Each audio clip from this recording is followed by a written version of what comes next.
మాటలు పెద్ద చెప్పాల్సిన అవసరం లేదు ఇక్కడ.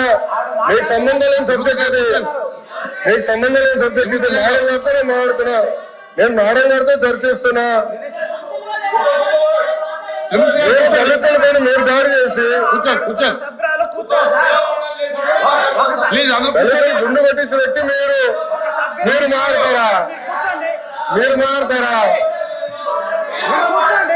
మీరు మారుతారు అధ్యక్ష? మీరు ఎట్లా మారుతారు? మీరు దయచేసి కూర్చోండి. చాలా స్పష్టంగా చెప్తున్నా, ఎందుకు మారుతారు?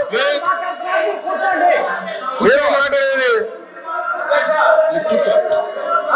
మీరు ఒక ఎత్తు, ఇంకొక ఆయన ఏమో డైరెక్ట్ గా సవాన్ని డోర్ డెలివరీ చేశారు. అలాంటి వాళ్ళు కౌన్సిల్ ఉన్నారు, డోర్ డెలివరీ కూడా చేశారు. అవసరం లేదు మాట్లాడేది. హలో బ్రదర్, కోర్టుకెళ్ళింది మీరు.